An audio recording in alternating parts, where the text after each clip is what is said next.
and this is your 3-minute crash course on leading with questions. Jed, tell us about questions.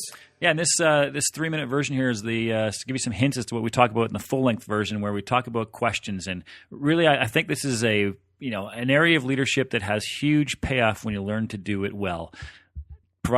Asking more questions rather than telling people what to do is just such now a powerful tool to drive a bunch of different things, from better problem solving, driving innovation in your organization, accountability, responsibility, as well as things like organizational learning. Learning to ask questions well is just a powerful tool. So we spent a lot of time talking about this particular topic in the full length version. All right. Well, you've won me over. Now, what do I got to do?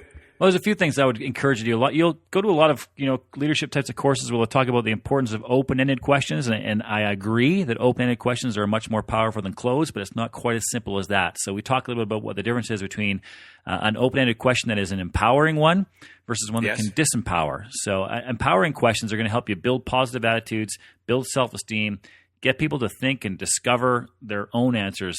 So that sort of helps them develop responsibility. You can ask an open-ended question, but it can be disempowering, doing the exact opposite of that, threatening self-esteem, causing people to get mired in their own problems. So we'll talk a lot about the difference between those two types of questions. All right. So I'm in a conversation with somebody. You've told me that I need to use questions, so you've won me over that. How do I actually do this? I'm having this conversation. What do I do? Yeah, so we would suggest there's 3 types of questions that are going to be powerful in a conversation. The first one is a confirming or clarifying question.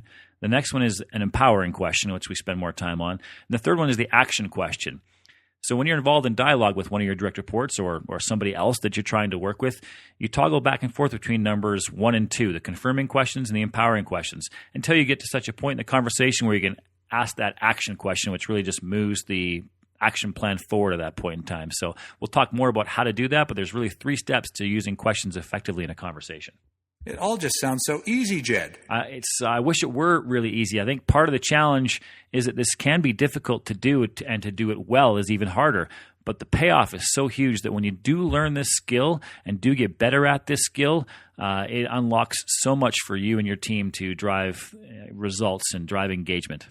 All right. Well, join Jed and I back at www.wileymanager.com for the full-length podcast on how to lead with questions and ask better questions as a manager. That and all the other things you see back at Wiley Manager. We'll see you there. Thanks, Bob.